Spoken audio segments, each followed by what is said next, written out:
बिस्मिल्लाहिर्रहमानिर्रहीम। अस्सलाम वालेकुम नाज़रीन, राना रफ़ाकत अली आपकी खिदमत में हाज़िर है। आज हम दो तीन टॉपिक की बात करेंगे। एक तो ये है कि नवाज शरीफ को पाकिस्तान से बाहर भेजने का फ़ैसला, ये किसका फ़ैसला था? काबीना का फ़ैसला था या एक मखसूस शख्सियत का फ़ैसला था? तो आज एक बयान आपकी आंखों के सामने से गुजरा होगा असद उमर साहब का, जो PTI पाकिस्तान तहरीक इंसाफ के मरकज़ी जनरल सेक्रेटरी। उनका बयान आया है कि नवाज शरीफ साहब को पाकिस्तान से भारत भेजने का जो फैसला था वो काबीना का फैसला नहीं था, वो इमरान खान साहब का ज़ाती फैसला था। उन्होंने खुद उनको भिजवाया। अगर देखें, अगर ये जो है कि अगर खान साहब ने उनको खुद भिजवाया तो फिर ये उनको लाने की, यानी कि हम बातें क्यों कर रहे हैं, या हुकूमती अरकान जो हैं वो उनको वापस लाने की बातें क्यों? जब इन्होंने भेजा खुद है, जब इनके डॉक्टर्स ने खुद डिसीजन किया है, तो फिर ये उनको वापस लाने की, फिर वापस ले आने की लोड़ है? या इस पे रोने की क्या ज़रूरत है कि उसको वापस लेके आए? जब खुद भेजा है तो ठीक है, उनको भेजा रहने दें।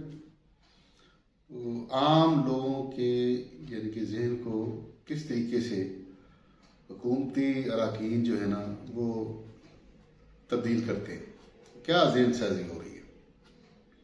हिकमत अमली अगर आप लोगों की मजबूत नहीं है या आप उनको नहीं भेजने देना चाहते थे, तो ये इतना, यानी कि ये क्या है? असद उमर साहब ये बात जो कर रहे हैं ये किस हद तक ठीक है और इसकी क्या तरदीद आएगी, या इसके बारे में खान साहब कोई वजाहती हमें कोई बयान देंगे? ये बात क्लियर हो कि एहतसाब के नाम पर हमने ये, जिनके ऊपर लाखों करोड़ों करप्शन के चार्जेस आप लोगों ने लगाए, नैब पे जिसके केसेस हैं बहुत सारे, और जिनको यानी कि अभी सज़ा होनी है, जिनके ऊपर अभी केस चल रहे हैं, तो उनको आपने ऐसे आसानी से कैसे भिजवा दिया बाहर ना? तो ये भी काबीना में अगर कोई इस तरह की बात की तो आवाम के सामने क्यों नहीं, ये हक़ाइक़ आवाम के सामने लाने चाहिए। और इसी तरह PDM के हवाले से हम बात करेंगे कि PDM जो कल तक ये अपोजिशन सारी जमातें ये चाह रही थी कि हुकूमत अपनी मुद्दत पूरी करे, जी हम नहीं चाहते कि हम हुकूमत को गिराएं, हम चाहते हैं कि हुकूमत अपने बोझ के नीचे खुद दबकर मर जाए, हम चाहते हैं कि हुकूमत अपने बोझ के नीचे आए ताकि लोगों को पता चले कि ये नाअहल हुकूमत है।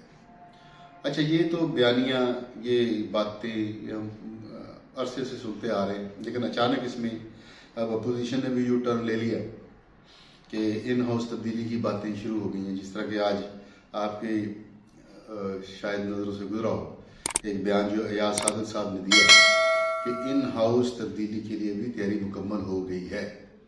और यही कमर ज़मान कायरा साहब जो हैं पीपल्स पार्टी की, उन्होंने भी इशारा दे दिया कि हमारी इन हाउस तब्दीली की तैयारी मुकम्मल है। तो इसका मतलब ये क्या होने जा रहा है, यानी कि जो अपोजिशन लेटी हुई थी, जो अपोजिशन बिल्कुल खामोश पड़ी हुई थी, जो अपोजिशन मुर्दा थी, उसमें ये फूंक किसने फूंक दी?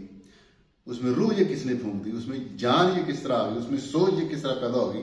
जो कल तक ये बातें कर रहे थे कि जी हुकूमत को हम 5 साल पूरे करने देंगे, इनकी नाअहली और जो है कारकर्दगी जो है वो लोगों के सामने आएगी, तो लोग इनको दोबारा वोट नहीं देंगे। तो ये क्या अचानक ये नई एक बहस छिड़ गई, एक नई बहस शुरू हो गई है कि नहीं, इनको हटाना पड़ेगा, जैसे इनको तब्दील किया जाए जी, इन हाउस चेंज किया जाए जी, वज़ीर आज़म तब्दील कर दी जाए, या अदम एतमाद का कोई वो लाना चाह रहे हैं, कोई अदम एतमाद लाकर इसको तब्दील करना चाह रहे हैं। अब ये अचानक, यानी कि अभी चंद दिनों में ये क्या सूरत हाल ऐसी पैदा हो गई है कि अपोजिशन जो है इस तरफ ज़्यादा फोर्स कर रही है कि ऐवान में या पार्लियामेंट में अदम एतमाद का वोट लाकर इनको हटाया जाए, हुकूमत को ख़त्म किया जाए। तो अगर अपोजिशन और अपोजिशन में जो PDM में जो अपोजिशन की जमातें जो शामिल हैं, पीपल्स पार्टी उसमें नहीं है, और पीपल्स पार्टी के साथ भी या सादिक साहब के हिसाब से या राना सनाउल्लाह साहब जो बयान कर रहे थे, इनके हिसाब से कमर उज़्मान कायरा ये भी बता रहे हैं कि इनकी आपस में भी बातचीत चल रही है, यानी कि ये सारी जमातें इस पर मुत्तफिक हो रही हैं कि अदम एतमाद लाया जाए। अगर ये अदम एतमाद लेकर आते हैं तो फिर हुकूमत कौन बनाएगा?